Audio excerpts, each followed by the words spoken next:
અમદાવાદમાં હેરિટેજ ગણાતી શહેરમાં માંડવીની પોળ, માણેક ચોકમાં ઘણી બધી પોળ જેમાં હેરિટેજ મકાનો આવેલા છે અને માંડવીની પોળ અંદર 9 પોળ એવી છે કે જેમાં 500 વર્ષ જૂના જિનાલયનો સમાવેશ થાય છે। માણેક ચોકમાં 9 પોળની અંદર એક એવી પણ પોળ છે જે સુરદાસ શેઠની પોળ છે, જેમાં કુંથુનાથ દાદાના સાનિધ્યમાં 575 અંજન શલાકા સાલગીરહ અવસરે ભવ્યાતિભવ્ય પંચાણિકા મહોત્સવનો પ્રારંભ થઈ ચૂક્યો છે। પુણ્ય પ્રભાવક અને મુખ્ય પ્રતિષ્ઠાચાર્ય શ્રીમદ વિજય નીતિ સુરીશ્વરજી મહારાજ, શ્રીમદ વિજય હેમપ્રભ સુરીશ્વરજી મહારાજનું વાત્સલ્ય પ્રાપ્ત થયું છે।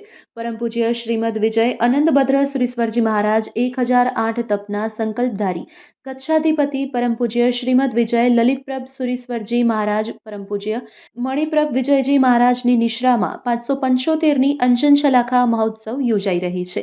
Report by Ashwin Limbachiya, Ahmedabad.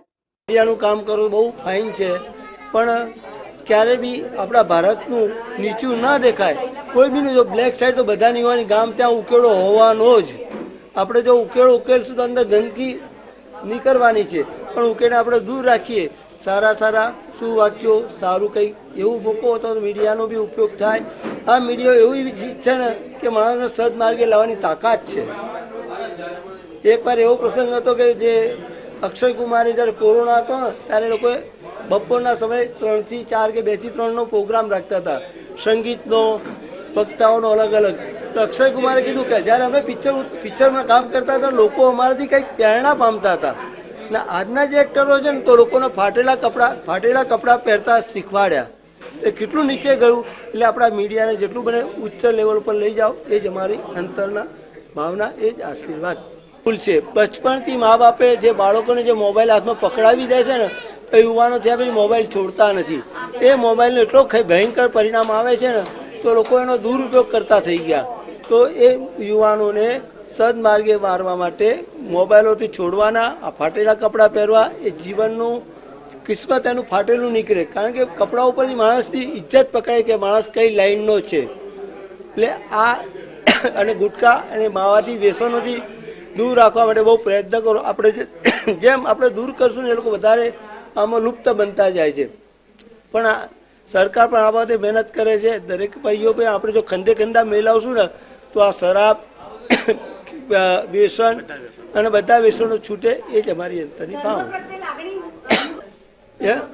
એને છે ને મા બાપોએ, દાદા દાદીઓએ એને રામાયણના પાત્રોના, જે આપણા નાના હતા ત્યારે આપણે દાદા દાદી આપણે કથાનક કહેતા હતા, આપણે બધું શીખવાડતા હતા। અત્યારે શું થાય, જ્ઞાન વધ્યું પણ વ્યવહારિક જ્ઞાન નથી।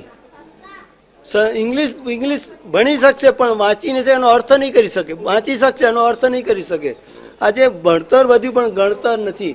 ભણતરની સાથે ગણતરની બહુ જ આવશ્યકતા છે, એ જ અમારી યશભાઈ શાહ છે। સુરદાસ શેઠની પોળ સકળ સંઘ દ્વારા છેલ્લા 3 દિવસથી અમે 5 દિવસનો પંચાલિકા મહોત્સવ રાખ્યો છે, જે છેલ્લા 3 દિવસથી ચાલુ છે। આજે એનો 3જો દિવસ છે। પહેલા 3 દિવસમાં અરહદ મહાપૂજનનું આયોજન કરવામાં આવ્યું છે, કાલે ભક્તાંબર પૂજનનું આયોજન કરવામાં આવ્યું છે, છેલ્લા દિવસે 17 ભેદી પૂજાનું આયોજન કરવામાં આવ્યું છે। સકળ વિશ્વનું કલ્યાણ થાય અને જૂના લોકો પોળમાં આવે, પોળનો હેરિટેજ વારસો દેખે, એ જ અમારું મુખ્ય ઉદ્દેશ્ય છે।